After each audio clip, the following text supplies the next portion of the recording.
Hello everyone, I'm Jensen. Today is Wednesday, April 28th, and I have all the stories you need to know to get in the loop tonight. First up, President Joe Biden is set for his first joint address to Congress Wednesday night, which is the day before his 100th day in office. Basically, he's expected to outline what he's accomplished so far and what other plans lie ahead.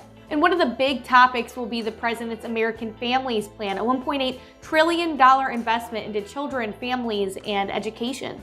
So some of that proposal will likely include universal preschool, 2 years of free community college, $225 billion for childcare, and monthly payments of at least $250 to parents. But where will that money come from? Well, a big part of the funding would come from a tax hike on very wealthy households. But that's not the only topic up for discussion. Biden will likely talk about what he plans to do to get the pandemic under control and people back to work. Plus, we'll hear about changes in American policing, immigration, and gun safety, just to name a few. So, how can you watch? Well, the speech is set for 9 p.m., and we'll have that ready for you live on WTOL and WTOL.com. And federal investigators have executed a search warrant at the New York City home of Rudy Giuliani. Now, the former New York City mayor and personal attorney for former President Donald Trump has been under investigation for several years over his business dealings in Ukraine. According to the New York Times, investigators seized electronic devices from Giuliani's apartment and his office in Manhattan. Giuliani's lawyer called today's searches, quote, unnecessary. And former Columbus police officer Adam Coy, who shot and killed Andre Hill back in December, has pleaded not guilty to charges of reckless homicide. He was indicted on the charge last week, and that indictment will be merged with the indictments on charges of murder and felonious assault that were filed against him back in February. He will remain out of jail on bond.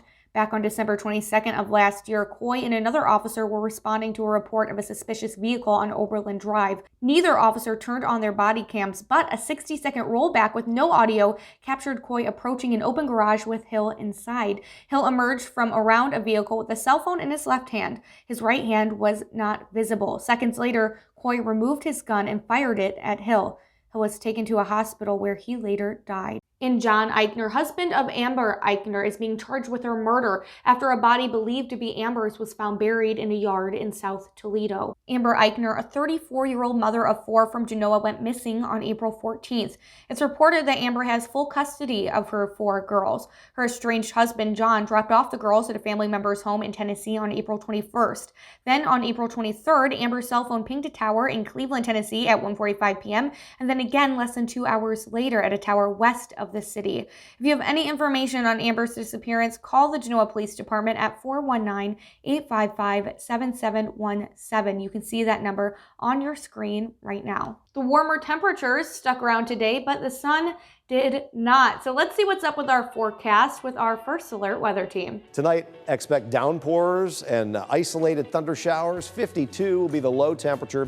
There's just nothing to drive the temperature back up tomorrow. It will be overcast. It'll be showery. The wind will be chilly off the lake. 57 for a high. And on Friday, a little bit brighter, but the high only near 60 with a real biting, gusty wind on Friday. In our extended forecast, the weekend has really started to look better. And Ryan sat down with the numbers today and came up with 76 and 82 for Saturday and Sunday. Boy, does it look good. Some great afternoons to get outside. Next week, some more rain, and think of this as beneficial rain. It has been very dry. Monday, Tuesday, Wednesday, the first half of the week definitely look like they could turn out to be fairly wet next week. And before I go, I do want to leave you with some good news to look forward to. It may be a couple months away, but this year, the Gaff is back. So snag your lederhosen and be ready for the festivities from August 27th through the 29th. Last year's German-American Fest was canceled because of COVID-19 for the first time since its beginning in 1966. Back in 2019, about 40,000 festival goers visited the Gaff to celebrate the food and culture of Germany and Switzerland at Oakshade Grove in Oregon. But that is all I have for you today. If you liked this video, hit that like button and of course subscribe to our YouTube channel. I'm Jensen, and now you're in the loop.